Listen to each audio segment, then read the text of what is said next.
যে চোর হলেও যাত্রা ভালো, ঠিক সেরকম অশিক্ষিত হলেও যাত্রা ভালো নয়, এ একদম বাজে। পশ্চিমবঙ্গ বার অ্যাসোসিয়েশনের নির্বাচন, পশ্চিমবঙ্গ বার অ্যাসোসিয়েশন বলে কিছু হয় না গো, পশ্চিমবঙ্গ বার কাউন্সিলের অ্যাসোসিয়েশন। মানে কোন বারের কথা বলছেন আমরা তো বুঝতে পারছি না। ওনাদের বার মানে কোন বার? আইনজীবীর কাছে বার মানে হচ্ছে বার অ্যাসোসিয়েশন, বার কাউন্সিল। কিন্তু টুইট হলো যে পশ্চিমবঙ্গ বার অ্যাসোসিয়েশনের নির্বাচনে সবুজ ঝড়, আর তার উপরে লেখা হলো চুরি করে বিধানসভা নির্বাচন দিয়ে ক্ষমতা আসা যায়, কিন্তু মানুষের মন জয় করা যায় না। সেই একটা চেনা চেনা ডায়লগ, তুমি আমার দেহ পাবে কিন্তু মন পাবে না দুষ্টু। তো এই ধরনের কথাবার্তা। কিন্তু ব্যাপারটা হচ্ছে যে এটা কবে হয়েছিল আপনাদের এই নির্বাচন? এই বার অ্যাসোসিয়েশনের নির্বাচন কি 4 তারিখের আগে হয়েছিল না 4 তারিখের পরে হয়েছিল? টুইটের কায়দা থেকে মনে হচ্ছে, আর যা সবুজ লাভ সাইন তাতে বোঝাই যাচ্ছে কি হয়েছে। তো তাতে টুইটের এই যে দিনক্ষণ সেটা পুরো গুলিয়ে দেওয়ার চেষ্টা হচ্ছে। অদ্ভুত ব্যাপার, এ কথা সত্যি যে বার কাউন্সিলের, পশ্চিমবঙ্গ বার কাউন্সিলের যে নির্বাচন চলছে, এখনো পর্যন্ত গণনা চলছে, তাতে আমরা বিজেপির সমর্থিত 3 জন প্রার্থীকে জয়ী হতে দেখেছি। বাকি এ কথাও সত্যি যে পরিবর্তনের আগে যারা তেরঙ্গা নিয়ে ঘুরে বেড়াতেন তাদের পক্ষ থেকে 15 জন, আর ওই মুর্শিদাবাদী কমিউনিস্টদের জোনা 5 জিতেছেন।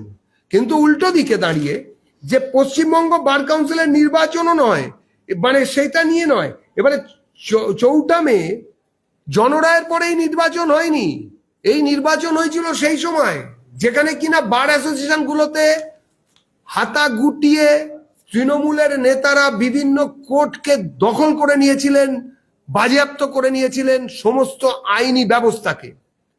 আপনারা দেখেছেন এসআইআর এর সময় ডিস্ট্রিক্ট জাজ পদাধিকারীরা পালাচ্ছিলেন। একজন মহিলা ডিস্ট্রিক্ট জাজ তিনি কাঁদতে কাঁদতে হাইকোর্টের জজেদের বলছিলেন, যেটা নিয়ে সুপ্রিম কোর্টের জজেরা অসুয়া প্রকাশ করেছিলেন, যে আমরা মরতে পারি এক্ষুনি, আমার মেয়ের যদি কিছু হয়ে যায় কন্যা সন্তানের, তাহলে আপনারা দেখবেন। আমরা সেগুলো ভুলে যাইনি। এবং এইরকম একটা পরিস্থিতিতে নির্বাচন হয়েছিল। আলিপুরে নির্বাচন চলছে উকিল বাবুদের, সেখানে সশস্ত্র পুলিশ নিয়োগ করতে হয়েছিল, তারতেও রক্ষা হয়নি। তৃণমূলের সমর্থিত যেসব নেতারা ছিলেন, উকিল নেতারা, তারা লাইন ভেঙে শুধু ঢুকে যাননি, ব্যালট বক্স লুট হয়েছিল আলিপুরে। এই নির্বাচন, যে নির্বাচনের কথা এরা বলছে টুইট করে, এবং সেটা তৃণমূল কংগ্রেস করেছিল। পুনর্নির্বাচনের দাবি জানান বার কাউন্সিলে আইনজীবী কৈলাস তামুলি, যিনি প্রার্থী ছিলেন এবং তিনি তার আগের বারও বার কাউন্সিলের ইলেকশনে জিতেছিলেন। পুনর্নির্বাচনও হয়েছে, যেখানে কিনা তৃণমূল আমলে নির্বাচন, পুনর্নির্বাচন এইসব হয়েছে, সেখানে এসব মন পাবে না। এইসব কষ্টের মিথ্যে কথা লেখার কোনো দরকার নেই। এইবারেই এই 15 বাজি ধরে নয়, আমরা একেবারে 15-5 যারা দুদিকে আছেন, বড় বড় করে দুটোই নীল দিয়ে লেখা, মানে ভালোবাসা কত গভীর, একই রকম রং। এই দুটো দলকেই বলতে চাই, পরের বারেও বার কাউন্সিলের ইলেকশন হবে, এবং এইটা আমরা স্ক্রিনশট নিয়ে রাখলাম।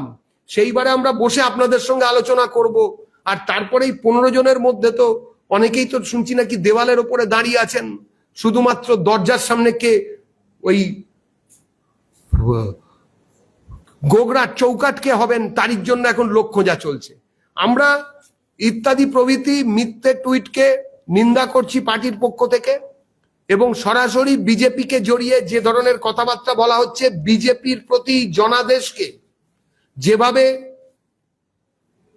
হেয় করা হচ্ছে, আমরা তার নিন্দা করছি।